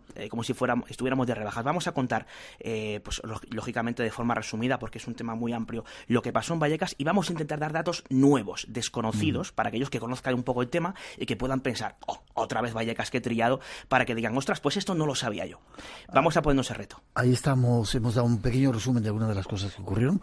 Yo tuve la oportunidad de ir al principio, cuando estaba sucediendo todo, y la casa era tremenda. No sé si tú la conociste. No. La casa era tremenda. No tuve ocasión. Y la familia estaba súper afectada, había ahí un ambiente muy, muy, muy trágico. Cuando todo esto pasó, piensa que yo estaba haciendo la comunión, más o menos, para que te hagas una idea. Yo casi había terminado también la comunión. Sí, un poquito más, a confirmación, ¿no? Un poquito que después. Dado la confirmación, sí. Bueno, oye, y permíteme que te rompa un poco el esquema, pero ¿viste algo extraño, algo que te llamara la atención en esa casa? ¿Percibiste algo? Dices que tienes poderes. Había una habitación, no, eso para mi casa. Había una habitación que la tenían cerrada, que era tremenda. Tremenda, ahí no se podía entrar, yo no sé lo que habría... Era el cuarto de baño, creo recordar, ¿no? Uno de los cuartos de baño, sí, efectivamente. Y tú has hecho un resumen, has hablado creo con gente de la familia, tenemos algunos testimonios, el informe policial dramatizado y el inspector, ¿no? Resúmenos, de repente ocurre esto, la familia llama a la policía y ¿qué pasa? Efectivamente, pues pasa que ahí se desplazan, dos policías, uno de ellos se queda abajo. Aunque hay diferentes versiones, y lo podremos escuchar, de hecho, más adelante bueno, pues en lo que respecta a pues todo lo que tiene que ver con la información de este caso, ¿no? Uno de los protagonistas directos con quien tuve ocasión de hablar, junto a mi compañero Juanjo Sánchez Oro, luego le vamos a escuchar, aunque no vamos a decir su nombre porque él así nos lo pidió, Miguel, nos contaba que también fue un psicólogo de la policía, que es un dato que, digamos, que baila en función de las versiones o de donde leamos información del asunto. Lo que es absolutamente indiscutible es que un señor, José Pedro Negri, que era en 1992 era el inspector jefe de la policía en Vallecas, bueno, pues resulta que se desplaza allí y, bueno, pues él es testigo junto a otros compañeros de un fenómeno, no tantos todos aquellos en los que se define el informe, que lo que hace es, digamos, que poner sobre papel aquello que sonó en el momento en que ellos estaban y luego finalmente vieron que había algo extraño, o aquello que le había contado la familia que había pasado previamente, ¿no? Pero digo esto porque a continuación vamos a escuchar un documento muy poco conocido, y es las declaraciones del propio José Pedro Negri en un programa de la Casa, Código 1, dirigido por Arturo Pérez Reverte. Fíjate, ¿no? Arturo Pérez Reverte dirigía un programa sobre temas relacionados con operaciones policiales. Bueno, pues en octubre de 1993, un año después de que se hiciera el famoso informe que vamos a escuchar dentro de unos minutos, pues resulta que él contaba, es un corte un poco largo, vamos a pedir disculpas, porque son algo más de 3 minutos de corte, pero creo que merece la pena, porque en este corte, digamos que bajo mi punto de vista, y que sean los oyentes quienes saquen sus propias conclusiones, se desdramatiza bastante lo que sucedió en esa casa y que se contrapone hasta cierto punto con lo que vamos a escuchar después, que es el informe original. Un año después, había que haber escuchado la versión que daban los policías un año antes. Yo la escuché. Y yo vi esa fotografía chamuscada de la niña, pero luego te lo cuento. Vamos a escuchar lo que decía el comisario. No tiene desperdicio. Mucho ojo a lo que decía Negri de lo que pasó realmente, según sus propias palabras, un año después, en la casa de Vallecas. Una persona muy agitada, nerviosa, pues le manifiesta que en su casa se están produciendo fenómenos paranormales desde las 7 de la tarde. Que vaya por allí, a ver qué me parece a mí y que evalúe un poco la situación. Y cuando llegamos a la puerta, pues nos recibe el cabeza de familia y nos explica muy nervioso que tiene problemas que ya han surgido en otras ocasiones, que están en manos de parapsicólogos y no sé qué más, técnicos en la materia, y subimos para arriba. Y subimos, insisto, mi conductor y una dotación de un Z de Vallecas. Una vez en el interior, pues nos enseñan una serie de reportajes, de revistas, cosas que le han hecho en televisión también, reportajes de televisión, y nos cuenta un poco la historia por encima de lo que le ha ocurrido a una hija suya de unos 17 años, que murió al parecer hace un año o año y pico, no recuerdo la fecha, en extrañas circunstancias. Yo les pregunto qué les ocurre y me cuentan una serie de hechos anómalos, raros, extraños, que los cuadros se caen, que las clavijas que los sujetan vuelan por el aire, que se mueven muebles, etcétera, etcétera. Y bueno, pues vamos a ver dónde se producen estos fenómenos. Dice, en principio tenemos una habitación clausurada, no una habitación, un cuarto de baño pequeño al final del pasillo. Y ahí es donde nos han dicho los expertos que está el mal. Bueno, abran ustedes eso. Entramos allí y yo veo la situación normal, sin nada extraordinario. Le digo que cierren y nos volvemos al salón. Y me dicen que si no me importa, apagamos las luces, que es cuando se manifiesta, y están ustedes presentes para ver si ocurre algo. Aguantamos 5, 10 minutos, no recuerdo tampoco exactamente cuánto tiempo, y en un momento dado, pues de un armario que hay enfrente del salón, pues se abre la puerta del armario súbitamente, pero vamos, ¡plas! Una cosa muy rara, muy extraña. Entonces la mujer, la esposa de este señor, nos dice, ¿lo han visto ustedes? Digo, sí, lo hemos visto, enciende usted la luz. Y me dirijo a hacer una inspección ocular al armario. Veo que el armario no tiene nada, no presenta, tiene un plomo, cierro otra vez la puerta, intento abrirla despacito y no se abre muy despacio, o sea, se abre con la apertura normal de una puerta con plomo y sale para afuera. Y bien, observo por dentro, no vi ningún dispositivo, pero vamos, yo en principio soy escéptico porque puede ser por un cambio de temperatura, no lo sé, la verdad es que no lo sé, hay expertos para esto, pero eso sí lo vi. Nos quedamos allí un rato y se oyó un ruido. Yo me levanté rápidamente, fui al pasillo y vi que no habían abierto la puerta porque era invierno ni nada. Bueno, eso era un ruido como de enseres que se caían, tampoco muy estruendoso, y eso fue lo que prácticamente vi. Y vuelvo a repetir que lo único que vi fue una puerta que puede tener 20.000 explicaciones. Tampoco soy un físico ni soy un policía, no puedo dar una explicación a eso. Tampoco fue una cosa tan grave, yo no me alteré demasiado. Y el ruido, pues no sé, pues lo podían haber producido pues en un descuido nuestro. Eso es lo que contaba José Pedro Negri, inspector de la policía, un año después de que hubieran ocurrido las cosas. Efectivamente, es un corte yo creo que muy interesante por lo que cuenta y que vamos a poder contrastarlo con el informe, un corte que conseguimos gracias al compañero Ángel Arroyo, que tiene una gran videoteca, y bueno, pues podíamos pues volver a traer este testimonio que yo creo que es bastante clarificador, no por lo que dice en ese momento, sino por las diferentes contradicciones en las que se entra según las informaciones o según el año en el que hable, en este caso, este inspector jefe de la policía. Un año antes las cosas eran más dramáticas, quizá porque estaban más cercanas de lo que se había vivido, ¿no?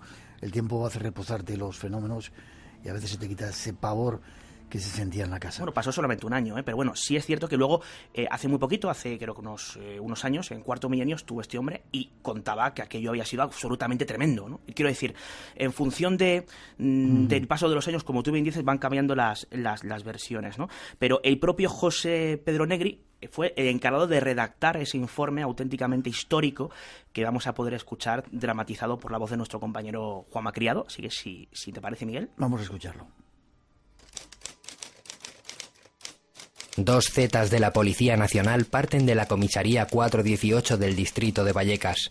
En ellos viajan el inspector jefe de policía José Negri, acompañado de 3 agentes.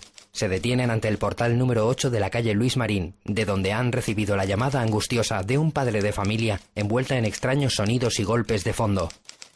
Son las 2:40 de la madrugada. A las 2:40, por el canal 7 de H50, llama el Z2 y manifiesta que, una vez se ha entrevistado con la familia y observado el interior de la casa, según comunica, se le ha puesto el vello de punta.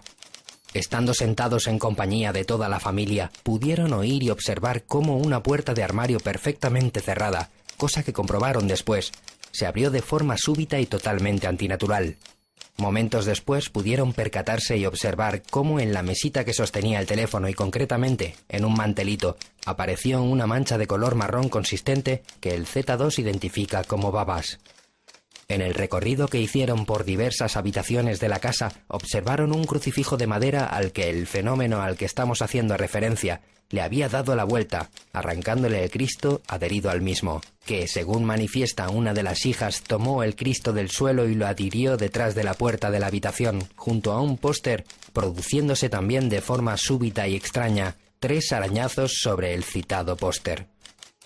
Como conclusión, los 4 agentes certificaban que allí, en la humilde casa de Vallecas, hay una serie de fenómenos de todo punto inexplicables.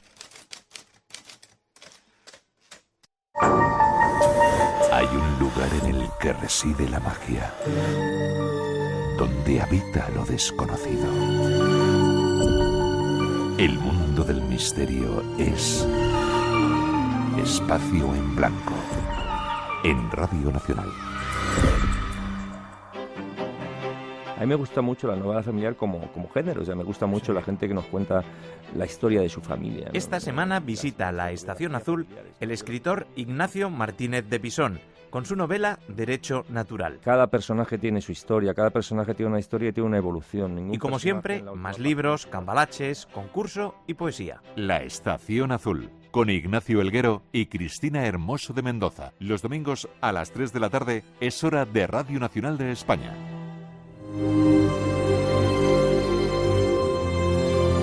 Ahí estaba ese informe que había hecho el propio policía, que era bastante más dramático de lo que luego contaba en ese testimonio que hemos escuchado, ¿verdad? Efectivamente. Bueno, y ahora me vas a permitir que rompa una vez más un poco la dinámica de la sección, porque ahí tenemos la ocasión de poder hablar directamente, o tenemos también un testimonio directo de alguien que estuvo allí y que conoce un poco la historia y vivió el momento. Miguel, ¿qué pasa aquí? ¿Por qué en el informe aparecen una serie de cosas y un año después, en Televisión Española, José Negri dice otras un poco diferentes?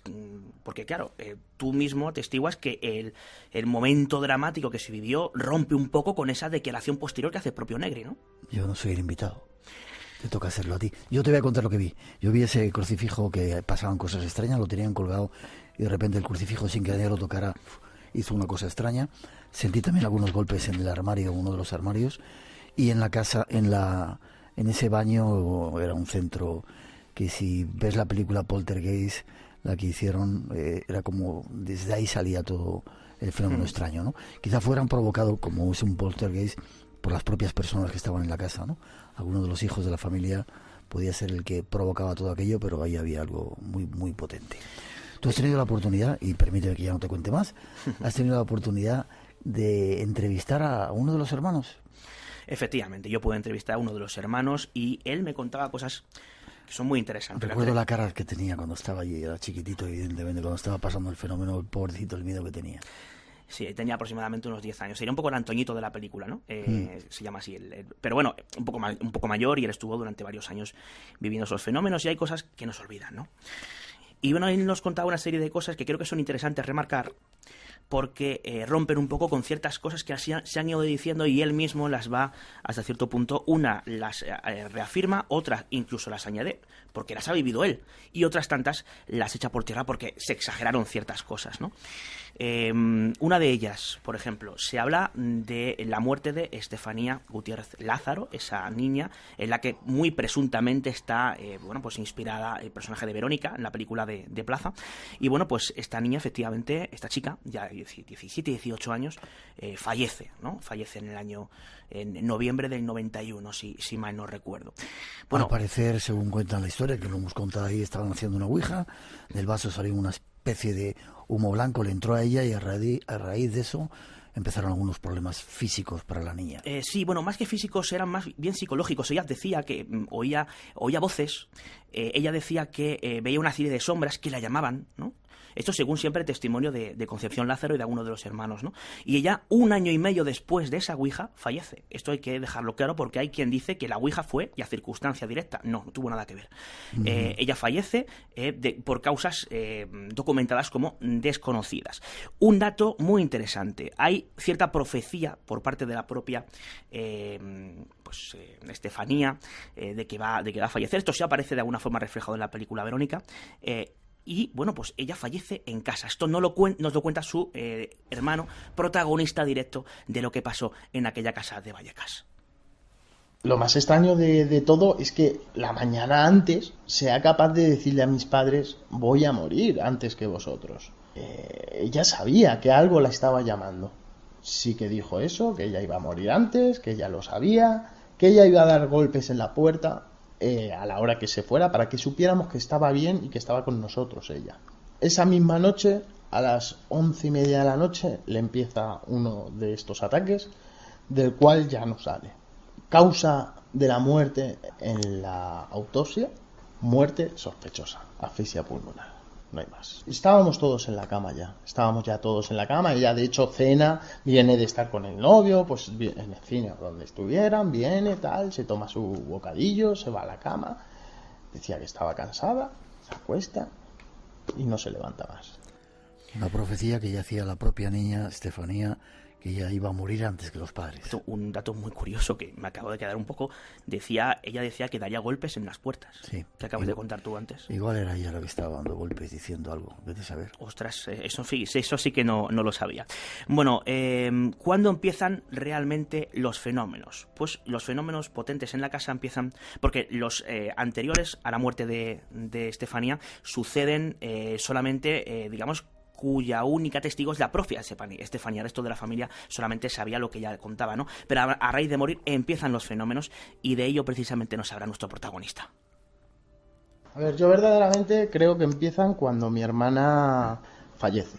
Bueno, en principio cuando hace la ouija. O sea, ella empieza a sentir cosas, empieza a ver cosas. Nosotros en ese momento no lo vemos, ¿vale? Pero sí es evidente que ella tiene una especie de ataques, ¿vale? Mi hermana estaba tratada por epilepsia, ¿vale? Estaba con su medicación desde los 17 años. Mi hermana, de hecho, cuando le empiezan a dar estos ataques, empieza a ir a médicos. El tratamiento por el tema de la epilepsia es algo cuestionable, porque mi hermana en realidad anteriormente no había tenido ningún tipo de ataque ni nada. Simplemente a raíz de esto le diagnostican una epilepsia, ¿vale? Le dan su medicación, como la tenía mi madre, y ya está. Y a partir de ahí empieza con su medicación, ella se toma su medicación, todo bien, tal, pero sigue con sus ataques. O sea que probablemente todo esto no fuera por la epilepsia, ¿vale? Lo que sí te puedo decir es que si fuera por la epilepsia, mi madre ha sido toda la vida epiléptica. Y mi madre nunca ha dicho que ha visto una sombra, ni que le han llamado. ¿Y si sucediera esta noche? Espacio en Blanco, en Radio Nacional de España, con Miguel Blanco. El propio hermano dice que, bueno, aunque a su madre le tenían sus ataques epilépticos, nunca había visto ni sombras ni llamadas de seres extraños o entidades extrañas. Aquí tenemos uno de esos datos prometidos. Esto era algo que era muy desconocido. Sí había ciertas informaciones sobre la epilepsia de Estefanía, pero lo que no se conocía era la epilepsia de Concepción Gutiérrez. La madre. Lázaro, perdón, Concepción Lázaro, la madre de Estefanía. Bueno, es un dato que yo considero cuando menos interesante o a tener en cuenta, que no tiene por qué explicar todos los fenómenos bajo ningún concepto, pero quizá sí que pueda dar explicación a alguna que otra de las cosas que pasaron en Vallecas, porque hay que decirlo, se documentaron muchos fenómenos en Vallecas, pero algunos de ellos fueron exagerados, otros ni siquiera existieron y otros tantos fueron absolutamente reales, siempre según el testimonio de la familia, ¿no? Llega un momento en que el terror es tan espantoso, incluso sombras en el pasillo, empujones, fenómenos de toda clase y condición en esa humilde casa de Vallecas, y la familia decide irse todos a dormir al salón. Cogen unos colchones y allí duermen, ¿no? También aparece reflejado en la película. Uh-huh. Bueno, pues él nos cuenta ese episodio y sobre todo ciertos fenómenos que él sí que pudo ver directamente que sucedían en el salón de la casa cuando estaban toda la familia allí concentrada. ¿Te imaginas? A mí me lo contaban también, que tenían tanto miedo que se reunían todos juntos para dormir con colchones por el suelo, porque eso, no querían dormir en las habitaciones. Pero escuchamos lo que dice el hermano. Lo escuchamos. Efectivamente, nos vamos todos al salón y sí, a partir de ahí sí puedo decir que yo sí escuché esos golpes. Que en principio, pum, pum. Bueno, yo como persona escéptica ahora mismo pienso, bueno, podía ser la propia madera que dilataba con el verano, o los vecinos que al pasar por ahí un golpe, una vibración, cualquier cosa diera la casualidad. Bien, cualquier persona escéptica pensaría eso, pero si yo ahora te digo que durante todo el tiempo que dormimos en el salón eso fue agrandándose, o sea, esos golpes ya no eran golpes, eran empujones violentos a la puerta, hasta tal punto que mi padre y mi hermano el mayor en ese momento deciden poner una mesa de mármol y un sofá de 3 plazas delante de la puerta. Ese sofá y esa mesa salían desplazados, eso lo he visto yo. Por muy escéptico que intente ser, hay cosas que yo no puedo negar. Yo he visto sombras, he visto moverse cosas, o sea, cómo se desplazaba un vaso, he visto cómo salía un vaso de la cocina, otra cosa que no tengo explicación, hacia la cara de mi hermano, ¿vale? Y explotar enfrente de mi hermano, eso lo he visto yo. Tremendo las cosas que se veían en la casa, ¿eh? Efectivamente, es muy interesante la fuerza del testimonio porque él desdramatiza ciertos fenómenos, como decíamos, pero otros está absolutamente convencido. Eso lo he visto yo. Y la cosa va aún más allá porque pasa de ver ciertos fenómenos que no puede explicar a padecerlos en propias carnes. Poco después yo fui operado. Tuve una intervención quirúrgica. Yo llego a mi casa, lógicamente como estaba recién operado me acuesto, tal, y empiezo a sentir como algo me presiona la cabeza. No estaba dormido, ¿vale? Puede pensar la gente, bueno, estaba dormido y tenía el típico sueño este que intentas despertarte y no puedes, y es tan real que... No, yo puedo dar fe que no estaba dormido y que mi cabeza se hundía contra la almohada, ¿sabes? O sea, presionaba en tu cabeza hacia abajo. Contra la almohada, así hacia abajo, ¿vale? O sea, tú estabas de costado. De costado, vale. Y yo sentía aquí la presión y se iba hundiendo, ¿vale? yo llamé a mi madre, tal, y claro, en el momento en que vinieron ya no había nada, yo ya no sentía nada, pero por si acaso, pues me acostaron ahí en la habitación de mis padres por la situación que yo tenía. Esa es la única agresión que yo he vivido. Dormían todos juntos, se sentían esos ruidos, incluso hasta agresiones, tremendo, ¿no? No solamente dormían todos juntos, sino que los niños tenían que ir acompañados al baño. Es también algo que me comentaba él. Si habían perdido, contaban la intimidad, ¿no? Cada uno iban todos juntos para eso, no sentirse provocados por eso que había en la casa, o supuestamente había en la casa. Efectivamente. El más escéptico que nos está escuchando, incluso pseudoescéptico, puede pensar, bueno, esto seguro que es una sugestión colectiva de una magnitud importante. Bueno, allá cada cual con su opinión, pero lo que está claro, yo creo que queda patente, es que ellos creían realmente que lo que estaba sucediendo tenía, digamos, un origen desconocido y que ante todo era algo totalmente real. Tan real o no como esa foto a la que tú hacías mención. Se ha hablado mucho sobre cómo sucedió el episodio de la foto. Bueno, pues vamos a escuchar, digamos, que lo que realmente sucedió con esa foto que apareció nada más y nada menos que quemada. El día de los difuntos nos levantamos y nos encontramos que, o sea, por el pasillo nos cruzamos la familia y tal, y nos vemos la nariz negra y nos extraña, ¿no? Mi madre pasa al salón y se encuentra la foto de mi hermana tirada. Cuando la da la vuelta, se encuentra con que está quemada.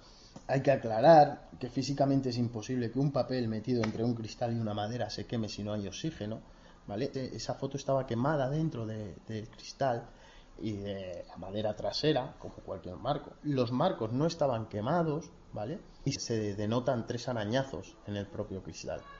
Conclusión, esa foto fue paseada por toda la casa mientras ardía.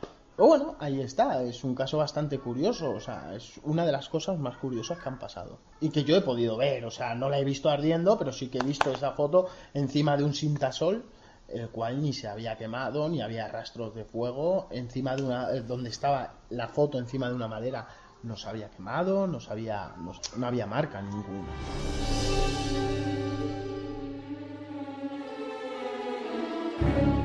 Yo también vi esa foto. Lo que escuchábamos ahí era un niño, no son psicofonías, no vayan a pensar nuestros efectivamente, oyentes. Efectivamente, bien diciendo el matiz, ¿no? Pero todavía había más, ¿verdad? Más historias que ocurrían. Es normal que hagan películas inspiradas en casos como estos cuando se nos cuentan. Si lo hubieran pillado, los americanos habían hecho ya una serie de 5 o 6 películas. Efectivamente, ¿no? El expediente Warren hubiera sido expediente Vallecas. Por cosas precisamente como las que nos va a contar a continuación, protagonista directo de algunos de los fenómenos, muñecas que salen volando en una habitación con niños, sombras, pelotas. Lo escuchamos. Eso es una noche en la que, bueno, empiezan a gritar mis hermanas, mamá, no pueden encender la luz, al parecer se les mueve la lamparita, las muñecas empiezan a volar y ven una sombra en el entorno de la ventana que teníamos. Es cierto que cuando salen corriendo, tal, pues ya estamos todos en la entrada de la vivienda. Y de repente viene una pelota botando por el pasillo. Como te he dicho, mi padre no creía, ¿vale? Y aún viendo el pánico de sus hijos, no creía. Decía, no puede ser. Y tiró otra vez la pelota. Y efectivamente, otra vez la pelota volvió, sin haber chocado con nada. Porque de hecho es que la pelota se veía perfectamente que no dio con nada. O sea, se quedó a mitad de pasillo. Tremendo lo que se vivía en esa casa. Y queda la pregunta, no sé si quieres decir algo. No. Creo que es la pregunta que vas a hacer, me la imagino. La familia se va de la casa. ¿Qué ocurre ahora con la familia? ¿Qué pasa ahora con la familia? Pues eso le preguntaba a nuestro protagonista y esto es lo que nos contaba. Sí que mi hermana me ha contado algunas cosillas y tal, que le han pasado en su casa, cosas curiosas, pero bueno. Pero puedes darlas como cosas paranormales o no. Pues, mi hermana me contaba pues un mechero de estos que tienen lucecitas rojas, ¿vale? Ese mechero lo tenía roto, sí, ¿vale? Y no tenía ni cables, ni pila, ni nada, y al parecer se le encendieron los ojos, empezó a titubear las luces de los ojos, lo cogieron, lo tuvieron en la mano y seguía titubeando. Bueno, puede ser, pues ellos viven en una casa, una casa vieja, 20, 30 años, puede ser algo electromagnético, que se haya cargado, ¿sabes? Es que pueden pasar tantas cosas, algún enchufe mal conectado que te crea una onda y a tomar. Luego también, algo que sí es muy curioso, que quiero verlo, no sé si mi hermana tiene grabado el vídeo, se ve el tambor de la lavadora funcionar, las luces de la lavadora funcionar, pero está desconectada, ¿vale? Bueno, yo se lo he dicho, yo soy electrónico y yo se lo he dicho, puede ser que alguna bobina, algún condensador electrolítico o cualquier componente esté cargado y te esté funcionando. Dice, ya, pero lo que me extraña es que se tire un rato. Bueno, yo el vídeo no lo he visto, pero probablemente sea eso. O sea, quiero decirte que nos pasan cosas, bueno, pues te pasan cosas como a ti, pero tú no le prestas atención porque no te ha pasado nada o porque, claro, ¿sabes? Cosas cotidianas que te pueden parecer extrañas, pero no, personalmente así de algo impactante no me ha pasado nada. O sea, nosotros, ya te digo, dejamos de hablar de ello en su momento y entre la familia no se habla, no se dice, no, es algo muy tabú, muy tabú.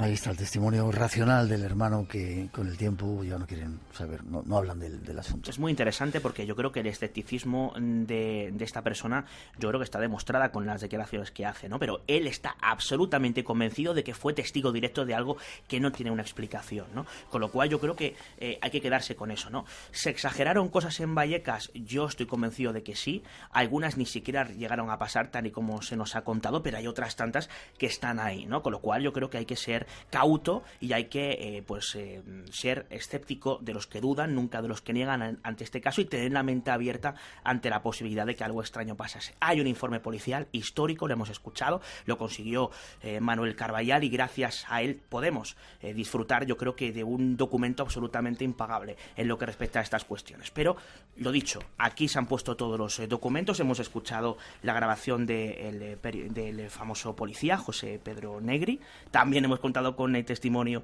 de alguien que estuvo allí, Miguel Blanco, y bueno, pues que sean los oyentes los que saquen sus propias conclusiones sobre lo que pasó o no pasó en la famosa Casa de Vallecas. El caso Vallecas. Y si queréis, la película Verónica de Paco Plaza. Gracias, David. ¿Forma de contacto? Pues, por favor, oyentes, que tengáis casos, bueno, parecidos al de Vallecas es complicado por el gran herramienta de fenómenos. Mejor que no. Pero, ¿no te quieres venir conmigo a un sitio como el de Vallecas? No, mejor que no. Bueno, pues ya voy yo no tengo problema. Vete tú. Cualquier tipo de experiencia, por favor, correo electrónico, yo digo rápidamente, David Cuevas, espacio en blanco, @gmail.com. Repito, David Cuevas, espacio en blanco, @gmail.com. Cualquiera de vuestros mensajes será bien recibido. Gracias, te veo prontito. Muy prontito, y yo de la casa, eso hay que hablarlo, ¿eh? Cuídate, nos vemos pronto.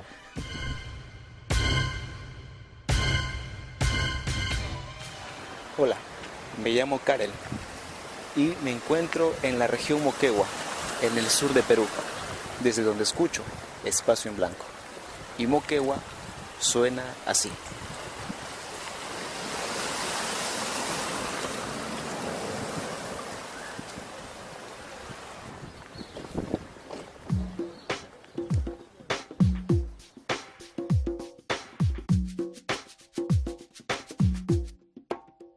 Hoy comenzamos temporada nueva. Estos programas pasados de estos 2 meses, algunos de ellos han sido grabados, pero a pesar de estar grabados, hemos tenido siempre un número de teléfono, un WhatsApp y las redes sociales abiertas, y uno de los encargados de controlar todo eso es nuestro compañero en Barcelona, Ramón Álvarez. Buenas noches, Ramón.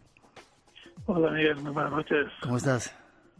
Muy bien. Buenas noches también a todos los oyentes de Espacio en Blanco y un placer estar de nuevo juntos en esta nueva temporada. Comenzamos temporada y ahí sigues, ahí estamos. Un poco el encargado de los recuerdos del Espacio en Blanco y también de llevar ese número de WhatsApp que siempre está abierto. Déjame que lo recuerde, 652-03-5934, nuestro número de WhatsApp, donde en cualquier momento podéis hacer peticiones. Y hay muchas cosas que han pasado este verano, ¿verdad, Ramón? Sí, muchas cosas, y entre ellas, pues eso, pues las peticiones que han seguido entrando durante el mes, pues todo tipo de peticiones y rescates para la sección, y en ello andamos. Perfecto. Y bueno, tuvimos Barcelona, fue el centro, desgraciadamente, de la información por ese terrible atentado, y hubo mucha gente de nuestros oyentes que estuvieron ahí también mandando luz a todo eso, y sí, queríamos seguir mandando luz a los que todavía siguen estando afectados en los hospitales todavía, ¿verdad? Sí, si quieres decir brevemente por esto, que saludar a todos los oyentes que durante estos días hasta ahora han ido enviando luz a través del mensaje a todos los afectados del atentado en las Ramblas de Barcelona el pasado 17 de agosto, Y nada, simplemente decirles a todos ellos que muchas gracias a nombre del equipo, ¿no? Vale, y seguimos acordándonos de ellos que siguen todavía en hospitales y queremos su pronta recuperación, y para el resto, ahí estamos.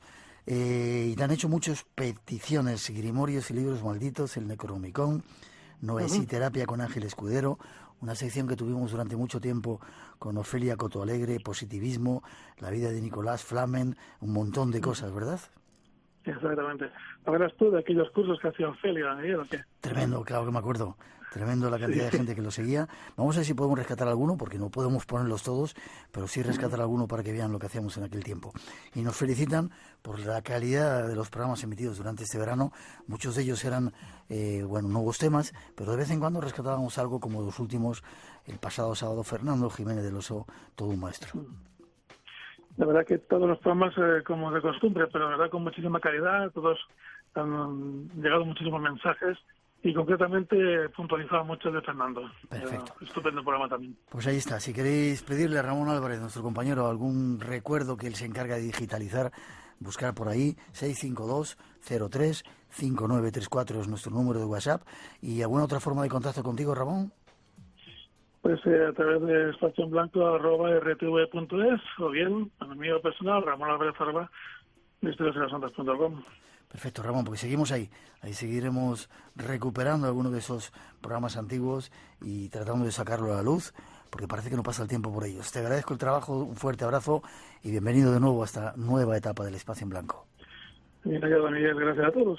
Nos vemos prontito. Hasta ahora. Un abrazo.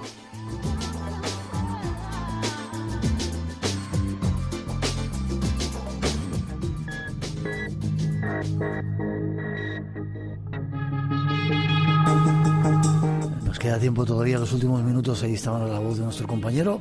Rosa, ¿cómo estás? Pues muy bien, muy contenta de estar otra vez aquí. Nueva temporada. A la vuelta de las vacaciones, sí. Y preparados para seguir descubriendo misterios. Así es, así es. ¿Las redes sociales qué tal han estado? Las redes sociales ¿Están no están muy tranquilos, están muy felices también, como nosotros, por habernos encontrado por fin al otro lado del teléfono después de estas vacaciones y bueno, encantados además de este arranque, de tener a Jesús Callejo, del tema que hemos tenido hoy con David. Nos han felicitado por esta vuelta con estos dos grandes temas.